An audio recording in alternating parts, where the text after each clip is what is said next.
What is going on, guys? Welcome back to another episode of Clutch Crew Sports. This is Connor, the co-host with the most, hosting another episode this week. And today is going to be the Thanksgiving episode of Clutch Crew Sports.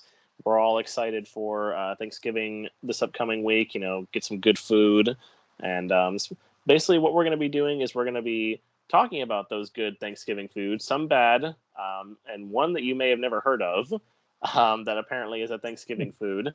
But we're going to be talking about that, and we're going to be comparing it to NFL teams, seeing, which NFL teams compare to which food. So obviously, that should tell you there's going to be some good ones and some bad ones.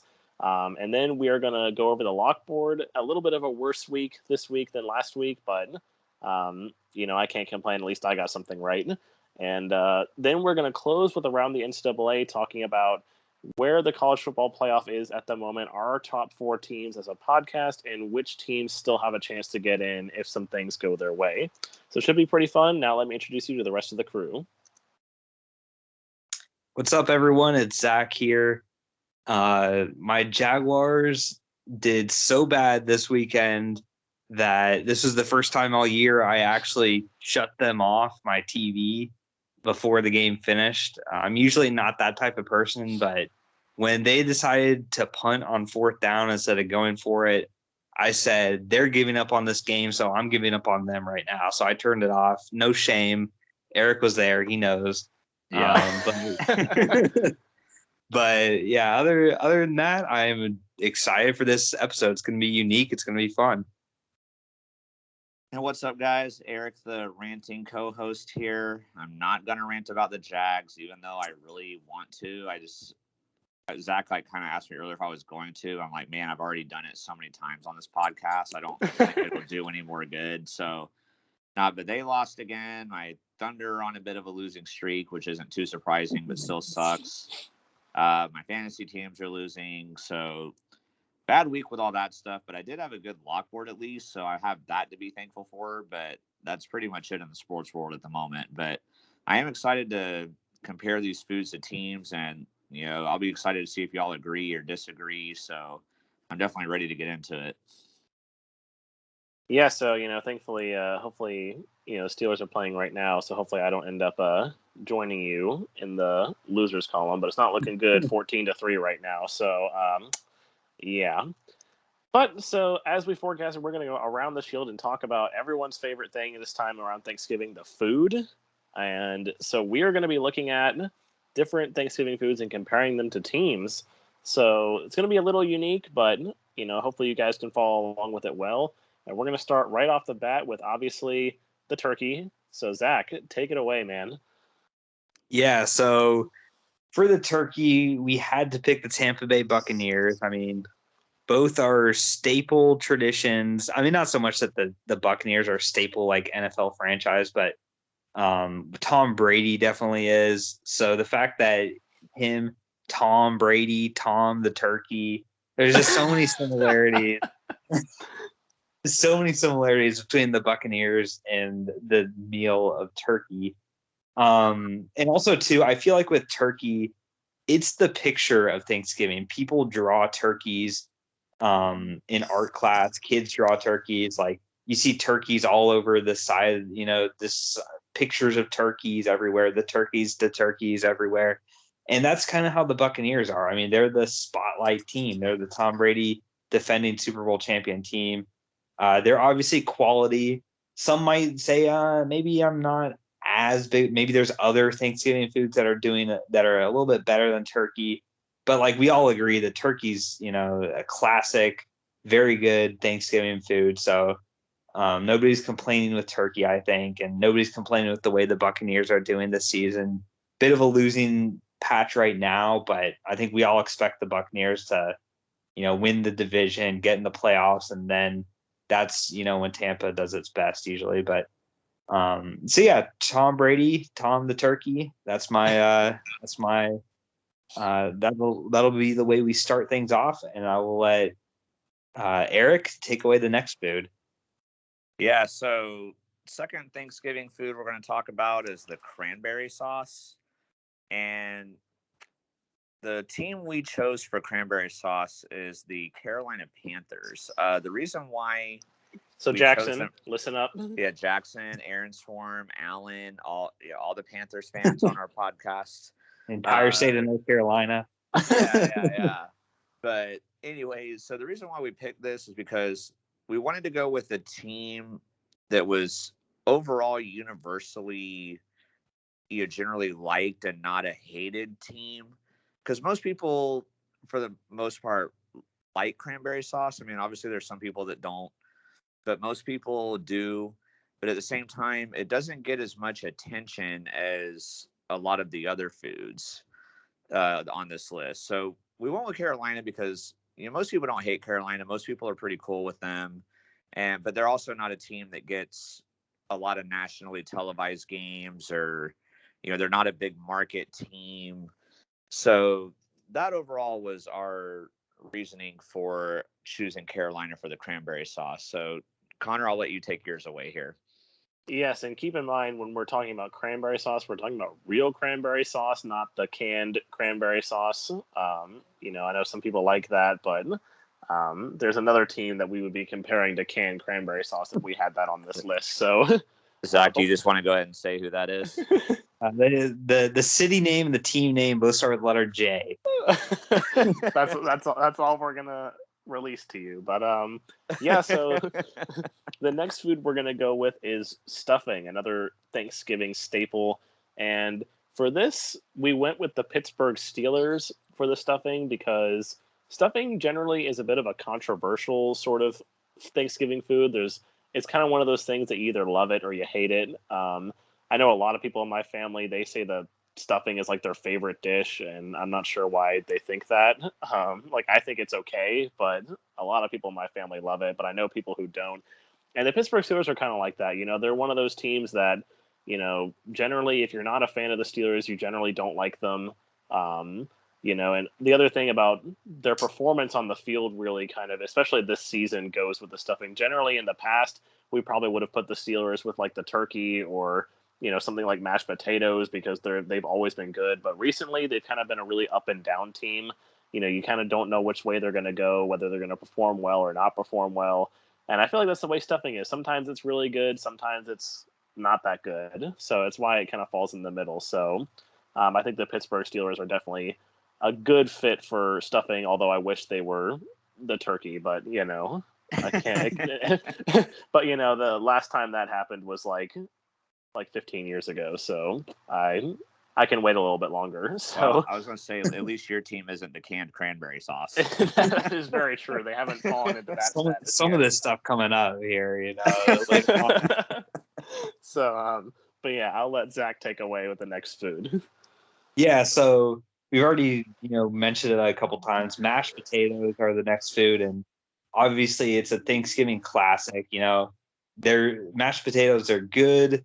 It's good to make a whole bunch of them, like this picture here, just a massive bowl of them, because good for leftovers as well, but universally loved, universally appreciated. And we have to go with the Arizona Cardinals for this one. I believe they've got the best record in the NFL, or if not, they're like tied for it. They're at the top. Yeah, there's I think they're the only one-loss team left still. Yeah. So unless you're in NFC, they have 2 losses, but still, like they're they're still at the top though. Yeah. But yeah, they're still at the top. They're doing well without Kyler Murray even, and DeAndre Hopkins, which is surprising. Which it's like, you can have you can just not put the pepper on top, and if you bring the pepper back, that's like putting on the Kyler Murray, DeAndre Hopkins, but very, very good. And also too, nobody hates the Cardinals. Like, unless you're an NFC West team, it's hard to hate on the Cardinals. It's hard to hate on mashed potatoes. Like, just a great filling food, side food for this. So, Cardinals, mashed potatoes. Eric, we got a sweet coming up. Talk about this one. Yeah, so I had the cranberry sauce earlier, which is a pretty sweet food, but this one is going to be pumpkin pie. And Susan will like me for this one. She's a pumpkin pie fan, and we're going with the Dallas Cowboys. So the reason why we chose the Dallas Cowboys for this is because there's a lot of people that love pumpkin pie, but there's a lot of people that hate pumpkin pie. you know, a lot of people would say it's like the biggest staple dessert, but then there's other people that, you know, they wouldn't touch it. So we chose like I said, we chose the Cowboys here though because just their popularity. I don't know why I had kind of a brain fart there. I do apologize on that, but you know, they're a popular team. Pumpkin pie is a popular dessert, and then also at the same time, you know, for the people that would consider pumpkin pie to be a top tier dessert, the Cowboys are definitely one of the better teams in the league this year as well. So that's another reason why we chose them for this spot. So giving the Cowboys some love here for the pumpkin pie. If you're a pumpkin pie hater, then sorry. And also, if I can add one thing, Yeah, they also play on Thanksgiving, and a lot of times you're eating pumpkin pie when the Cowboys are playing. If you eat like that normal lunchtime meal, like you eat your dessert during this game. So yeah, right, that's true. Your food is already, you got to give time for your food to settle, but then you're eating the dessert after that. So you're ready. Yeah, that's a good point. Good point. Yeah, you're usually watching like the Lions play the Bears while you're eating dinner, and then like you get to watch the Cowboys versus like the football team or something while you're eating dessert. Yeah. Yeah. So let's see. Connor is next. So Connor, I'll let you take it away. Yeah, so we talked about mashed potatoes earlier. Now we're going to go with sweet potatoes, not sweet potato casserole. I know some people like that, the sweet potatoes with the marshmallows and all that stuff. That just, to me, is way too sweet. I don't know why people like that. But this is just regular, good old sweet potatoes. And we chose the San Francisco 49ers for this one. And our reasoning for that was because, mashed potatoes, they're like the top tier, the universally loved. Sweet potatoes, they're like mashed potatoes, but they're very clearly a tier below mashed potatoes. Like, there's a lot of people who like them, but, if you ask anyone, your majority of the time you're going to get people saying mashed potatoes are better than sweet potatoes. So, and that's kind of the way the 49ers are. The Cardinals are at the top of the NFC West. They're one of those top tier teams. Whereas the 49ers, they fall into that very sort of average. Like, they're good enough to, kind of hang with the rest of these foods, but they're, not good enough to be in the upper tier with like the turkey and the potatoes and some of these others. But they're not bad enough to fall down with some of these other foods we're going to get to a little bit later. So the 49ers definitely fit sweet potatoes very well. And Zach, take it away with the next food.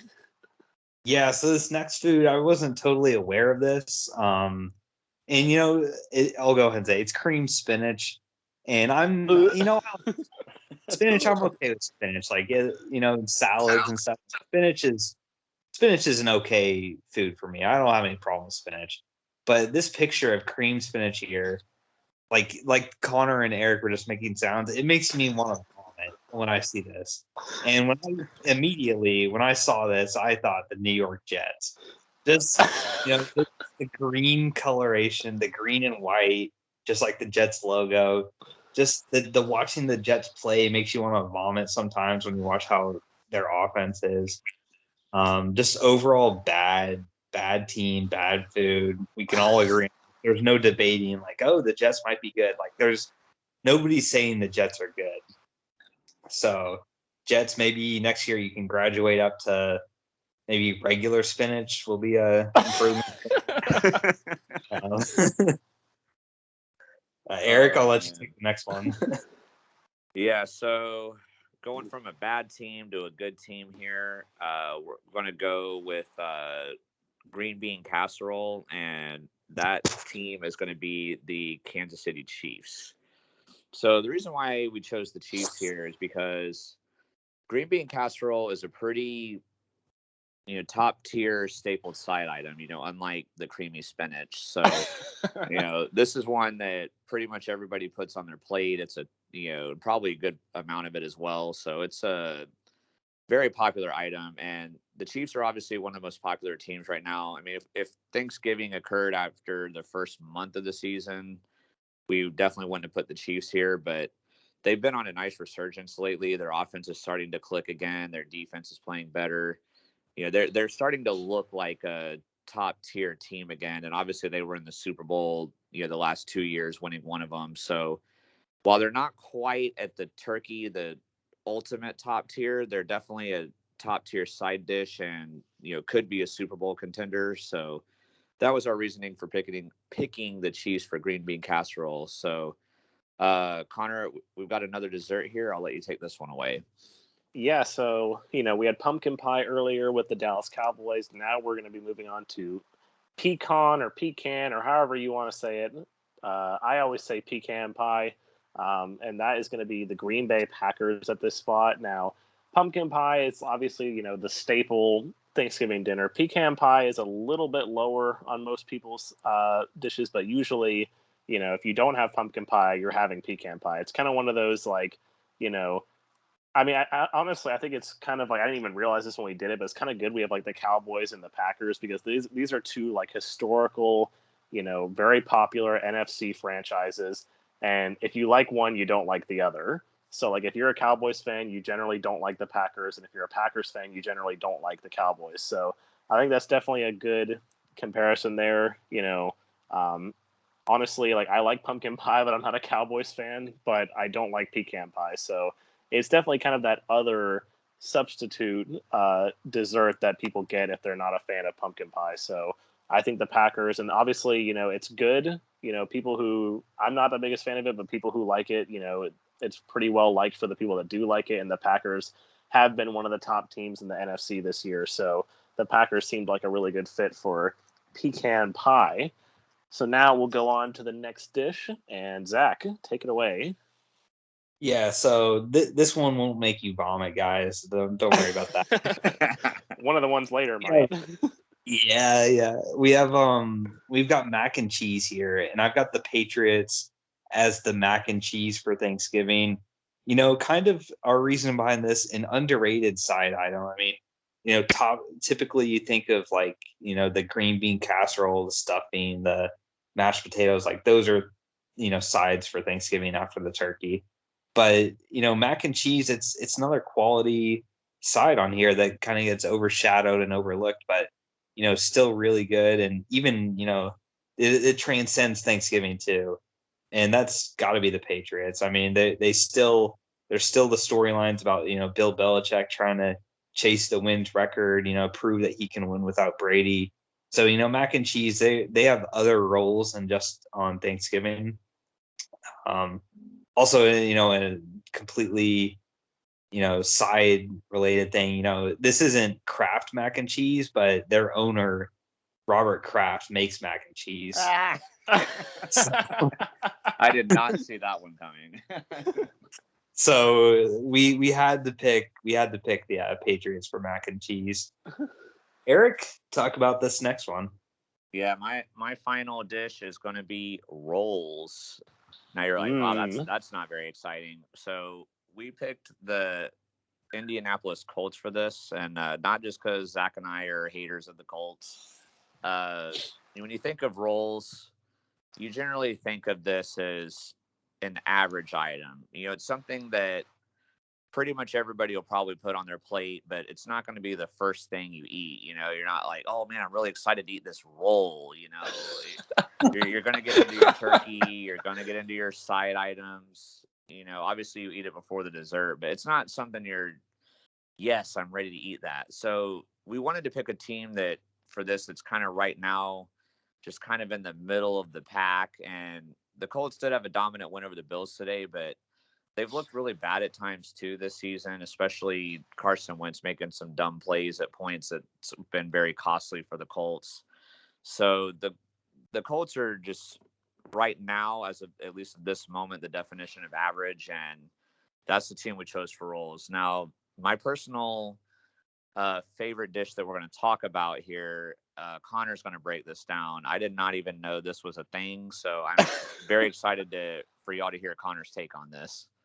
I mean, if I'm being completely honest, I didn't realize this was a thing either. But someone apparently made it somewhere. I was going out looking around for foods, and we picked out all the good staples, and I thought, we need to find some bad ones too. So that way we can have like the Jets on here, and we had the average thing with the rolls with the Colts. But this, oh man, this. I don't know how I managed to. I guess because I was just looking up,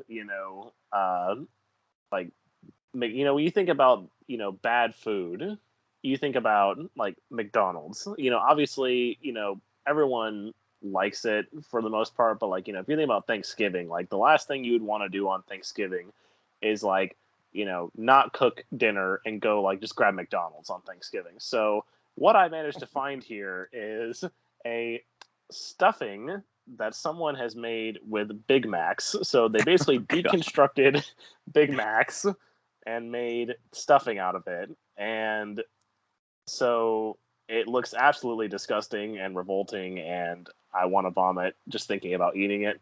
But of course, since this has to be the worst possible Thanksgiving dish I could ever come up with, we have to go with the Detroit Lions for this one. Unfortunately, they are still winless. They had that tie against the Steelers that honestly both teams looked like Big Mac casserole in that game.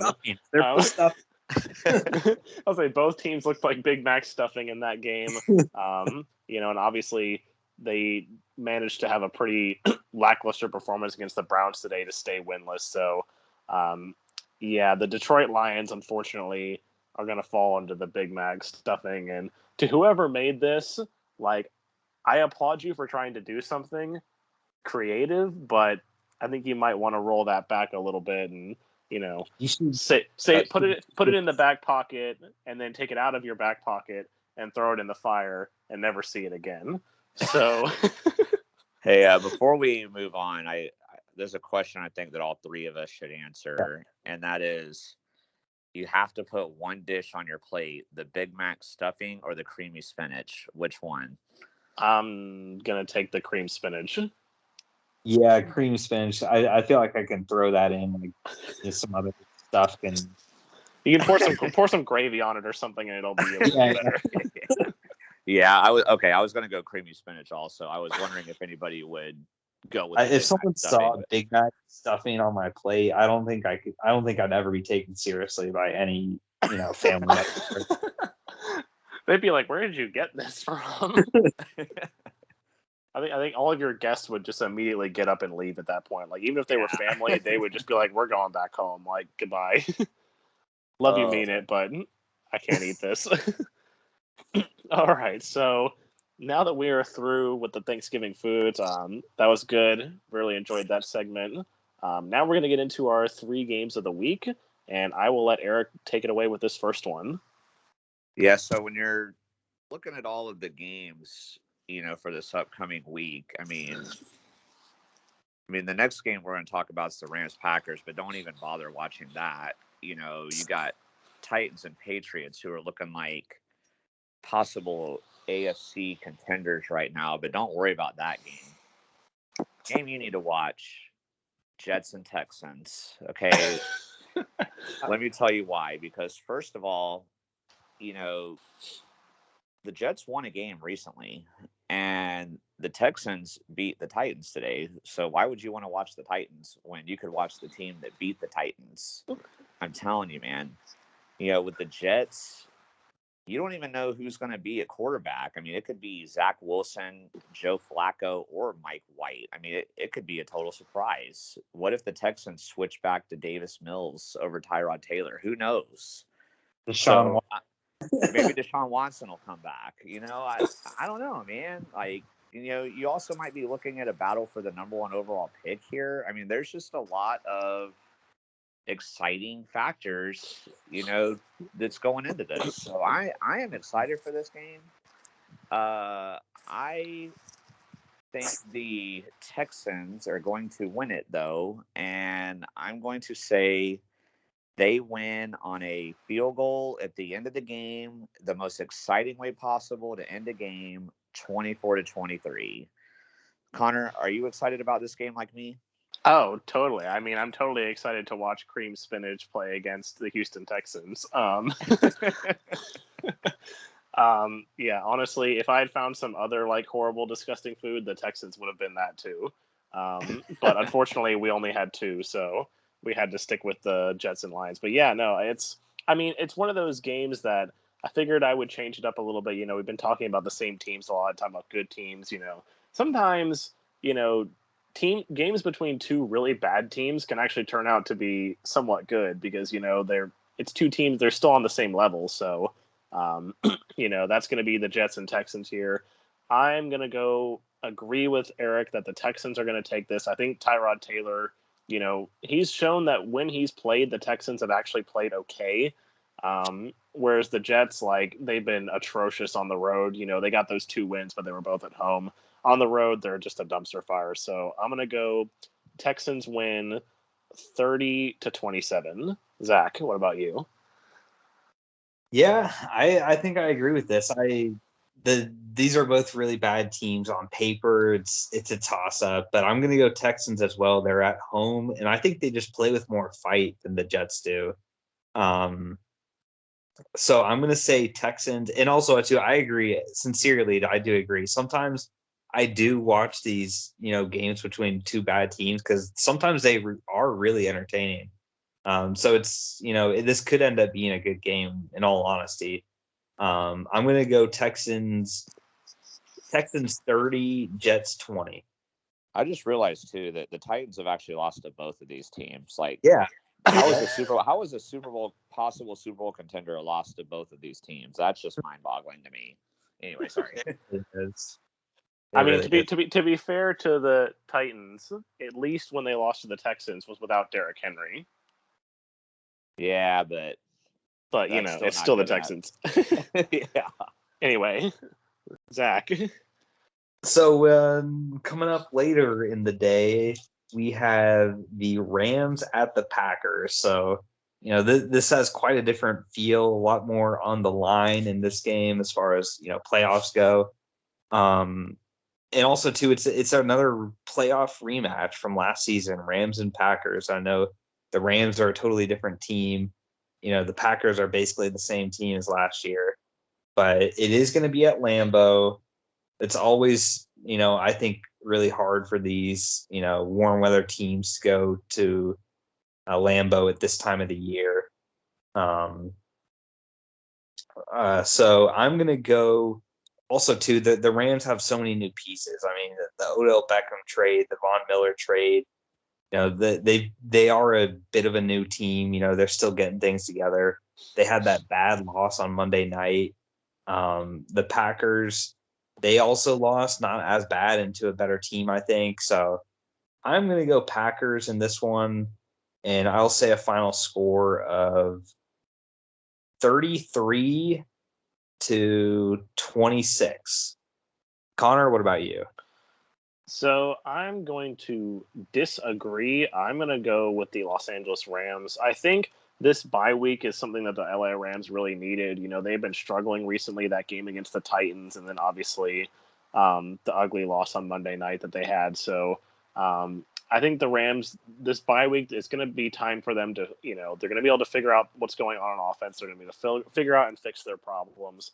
And I think the Packers, I don't know, I feel like they're just one of those teams that, they're kind of they have a good record, but they're a little bit worse in I don't want to say trash in disguise because they're not that bad, but it's one of those teams yeah, they have a really good record, but they're not as good as their record shows. So I'm going to go ahead and say the Rams figure out what's going on with them, and they're going to win this game 28-27 on a game-winning field goal.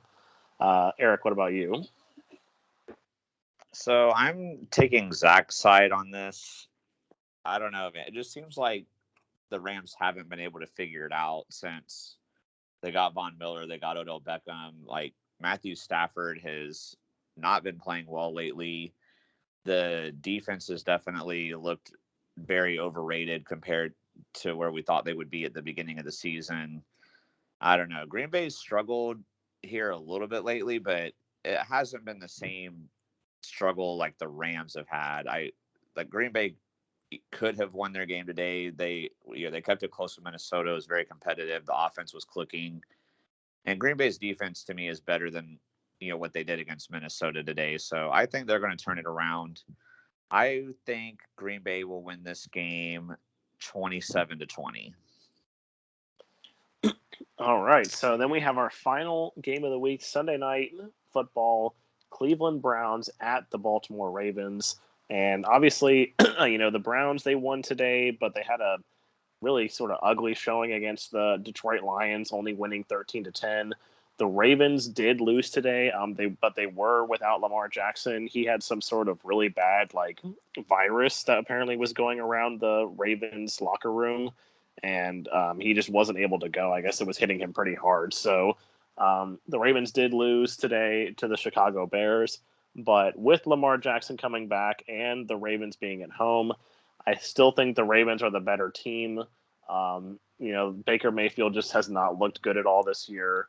I'm not sure when Kareem Hunt's supposed to be back, but I don't think it's supposed to be this week coming up. So I think with Lamar Jackson back, the Ravens are going to win this game. I'm going to say they win 31-23. Zach, what about you? Actually, the Ravens did win this game today. Did they? Yeah. Oh, that's right. They did. came What am back I at saying? the end. That's right. They were. That's right. Second, They did win. You're right. I don't know what I'm it talking looked like about. they were going to lose. Whoops. Whoopsie. This is the first meeting between the two teams this year, I believe. Yep. And I'm gonna go Ravens as well. It seems like Lamar has Baker's number.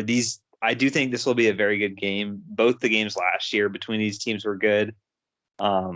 The Browns kind of proved that they were a legit team even when they lost to the Ravens, just because the Ravens were so when good. Lamar Jackson had to go take a poop and then come back. Yeah, that game was crazy. Cleveland has a really good defense, but Baltimore, they're just having a year where they're winning all these close games. I know, the Seahawks happened to them last year. I think the year before it was the Packers.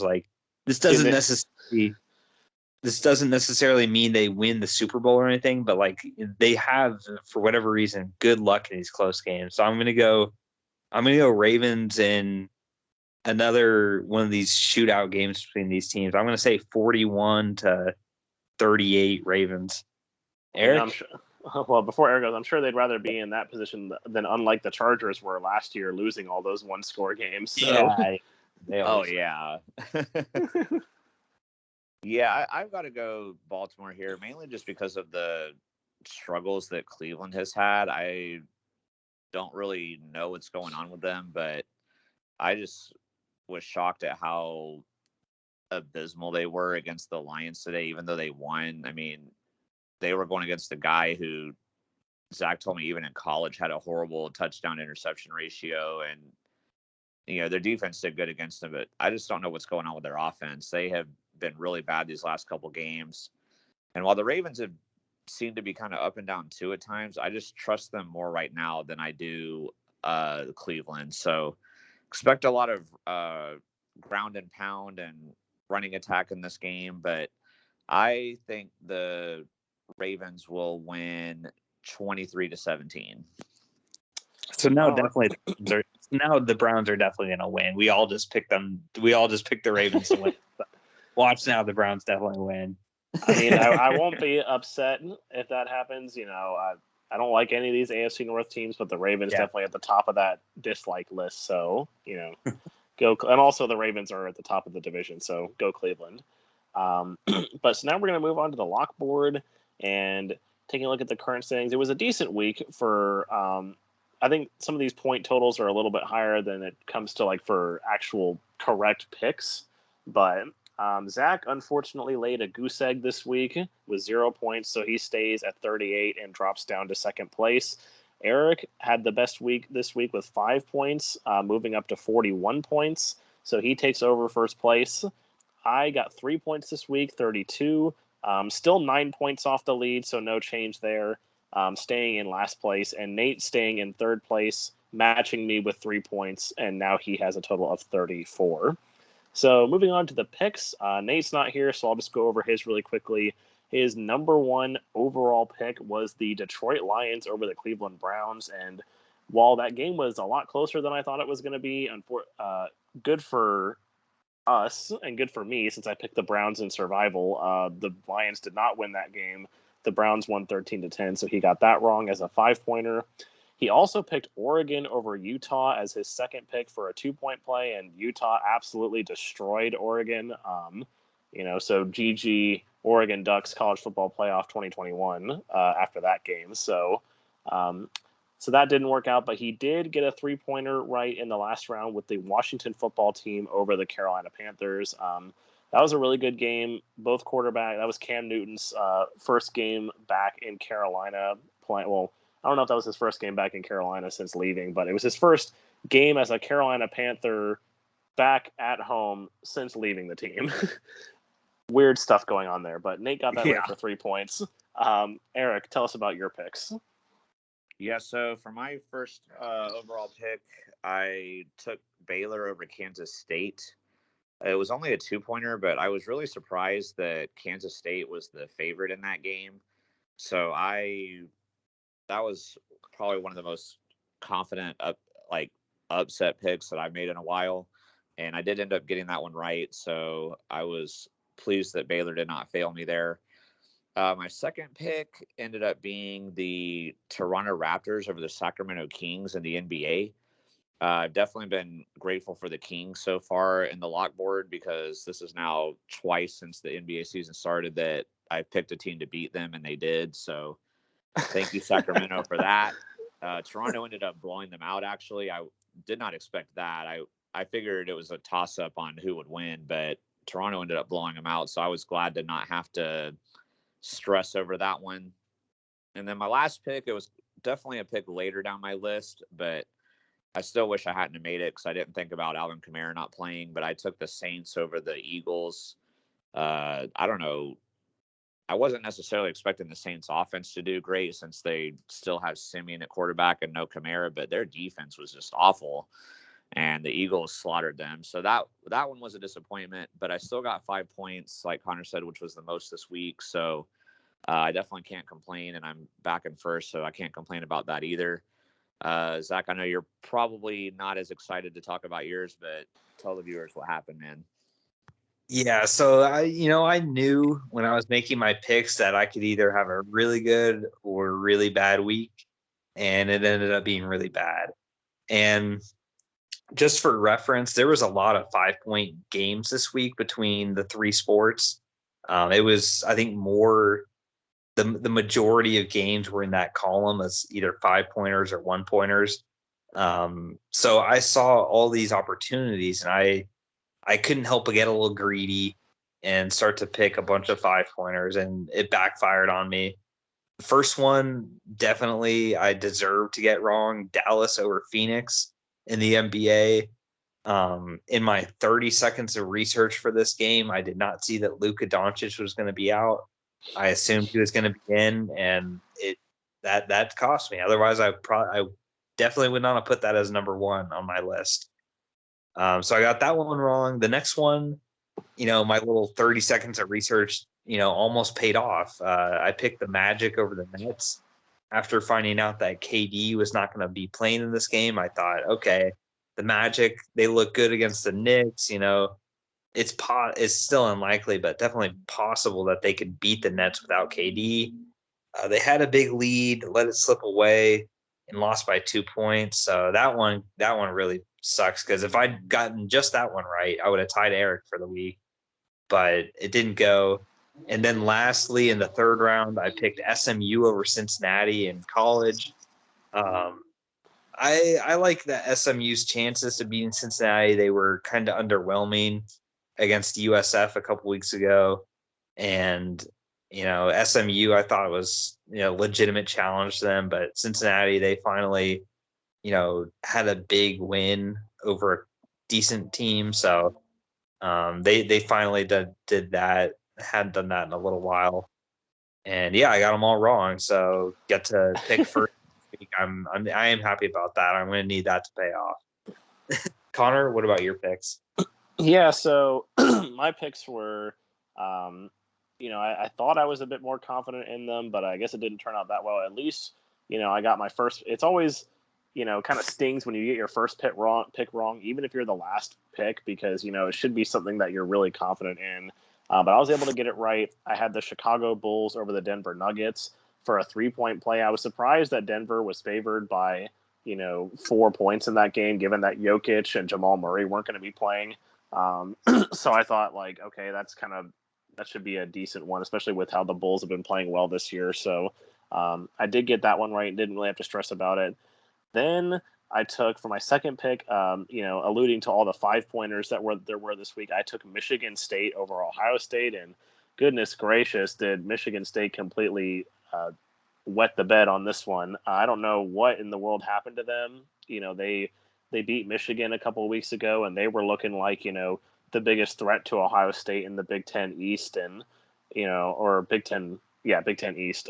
And Ohio State just completely dismantled them. Like, I don't know what happened to Michigan State, but so that was unfortunate. And then I took the Lakers over the Celtics as my last pick for a 2-point play. I figured, LeBron James was going to be coming back for that game, so I thought the Lakers actually had a good chance to beat the Celtics. Now what they would had the big three back again: Anthony Davis, LeBron James, and Russell Westbrook. But I think the Lakers are really proving to us this year that they're really not that good. Kind of like, even though we all picked them to win, or at least like we didn't pick them all to win, but even though we picked them all to get far in the Western Conference playoffs, it is kind of starting to show that those concerns that we were raising about the Lakers in the offseason are really starting to show, and that the Lakers aren't as good as everyone thought they were going to be. Except for us, we thought that they were going to be mediocre and or could be mediocre. There was a good chance, and here they are looking mediocre. Not that any of us are complaining. So next week in the lock board, as Zach alluded to, he will have the first pick. I will have the second pick. Nate will have the third pick, and Eric will have the last pick. Now to close out the show, we're going to have around the NCAA. We have 1 week left in the one regular season week left in the college football season before we get to conference championships. And, they have not released the CFP rankings. I kind of wish that I don't understand why they wait until Tuesday to do this. I kind of wish they would do it at least on Monday, but we do have the AP rankings. But so as a podcast collectively, just like we did a couple weeks ago, we've come up with our collective top 4. We have, no surprise, the Georgia Bulldogs at number 1. We have the Alabama Crimson Tide at number 2. The Ohio State Buckeyes at number 3. They were not in the top 4 last time we did this, and they have moved up to number 3, basically replacing Oklahoma from our list last time, and the Cincinnati Bearcats at number 4. So I guess the question that I'm going to pose first, this is kind of just going to be like looking at different scenarios for a lot of these teams.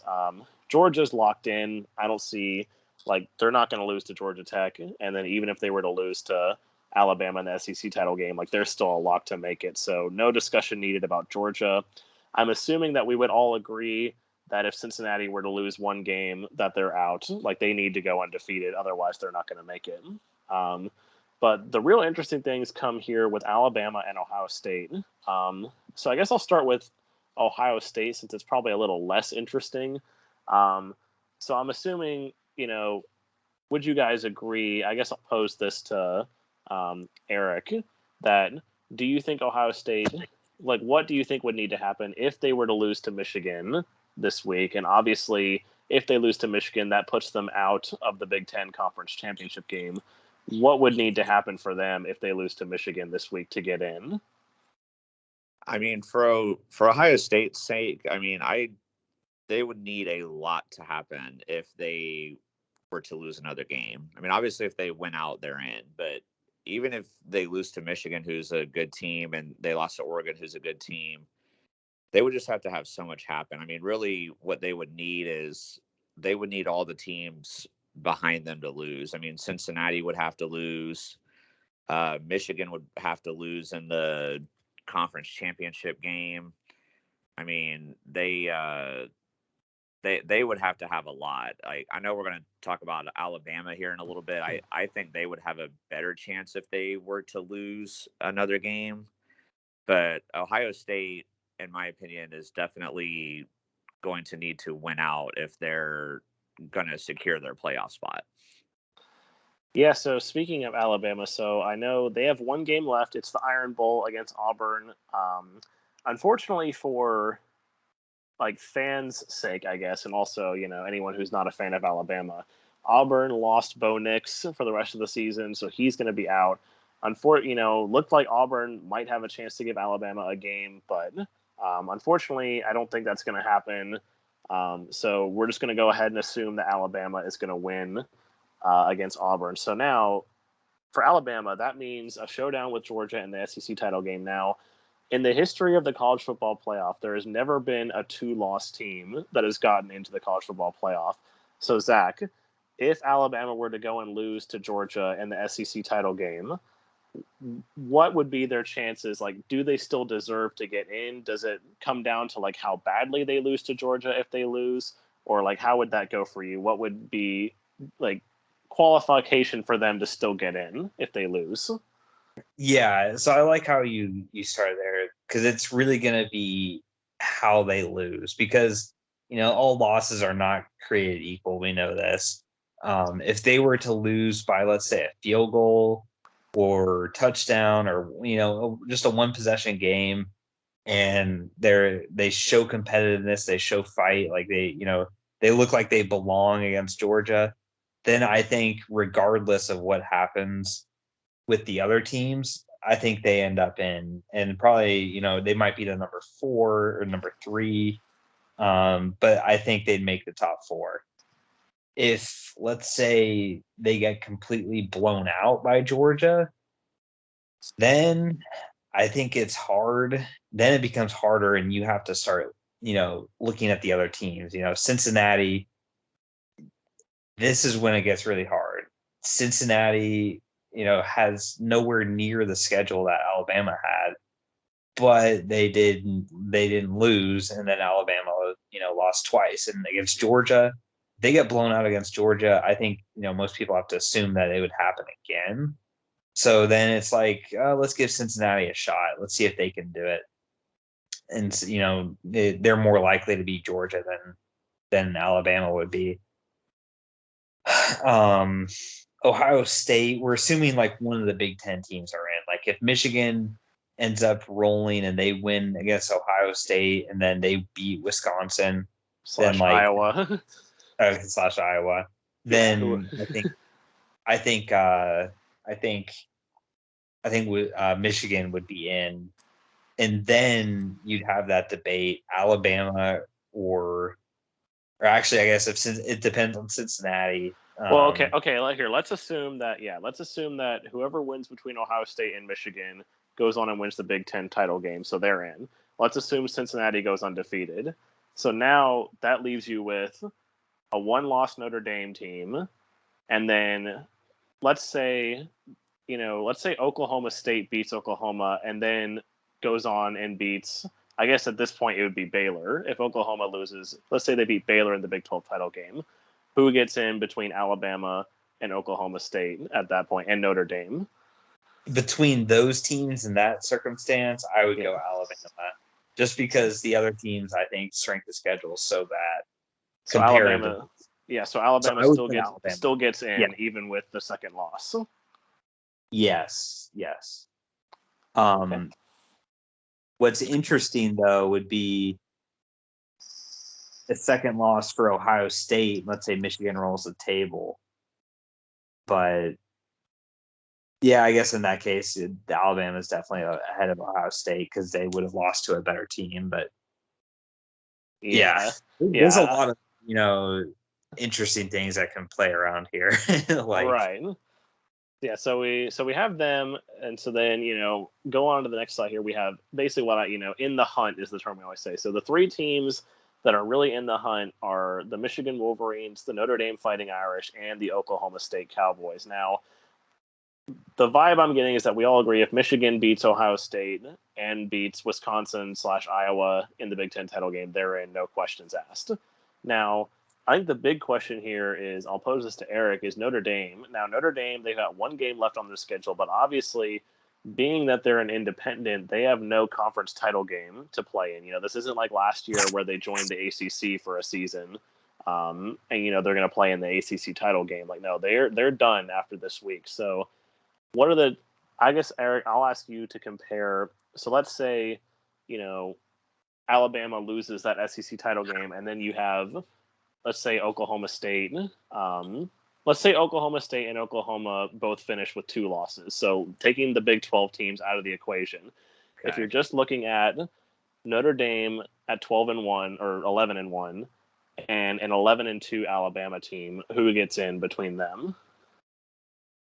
Yeah, I mean, I have to go like with Zach in the other scenario and probably say Alabama. I mean, the only reason why I would still probably give like Notre Dame a case just would be that maybe if Alabama loses really bad to Georgia, then maybe that could get them out. But I also think what helps Alabama, I mean, we've talked about this a lot in the podcast, but I mean, they get a lot of, bias and love, from the college football playoff. I mean, Notre Dame has too in the past, but I don't know. I feel like if Alabama only barely loses to Georgia, then they would put Alabama in just because Georgia is the clear-cut number 1 team. So even though a loss to them would still be a loss, if it's close, it's almost like, well, but it's almost a win in a way. I mean, like, yes, they have the loss on the record, but it was to such a good team. It was so close. So I don't know. I still think Alabama would get in that scenario unless they got just absolutely destroyed by Georgia. Yeah, sorry. Yeah, go ahead, Zach. Oh no, I was gonna ask you. I was gonna make an ultimate chaos question for Connor, but you can go first. Oh no. Go ahead. I was okay. Ultimate chaos question. Okay, here we go. Alabama gets blown out by Georgia. Okay. Ohio State loses to Michigan, and then Michigan loses to Wisconsin/Iowa, and Cincinnati loses to Houston. And both those Big 12 teams, the Oklahoma State, they both have 2 losses. Notre Dame has 1 loss. Tell me your top 4. Well, obviously, still Georgia number 1. Yeah. In that scenario, I would probably have to put. Okay, so you're saying Michigan beats Ohio State, but then loses in the Big Ten title game. Yeah. I think I would almost have to put Michigan, or I don't know. That is really hard. Honestly, if I'm a person, I would have to put Notre Dame number 2 at that point, just because, like, they had some of those kind of strange Cincinnati's losses. Cincinnati has 1 loss and they beat Notre Dame. That is true, but I will say, at least for Notre Dame's sake, their strength of schedule is better than Cincinnati. And I think the thing for Cincinnati is their strength of schedule is so bad. I think that 1 loss completely eliminates them. Okay. So I don't know if I can give you an order, honestly, for this, but like if that plays out the way it is, then I would have Georgia. So you say Alabama gets blown out. I have Georgia, Notre Dame. I would still put Alabama in there if all these other things happen. Yeah. And I would go with Michigan at that point.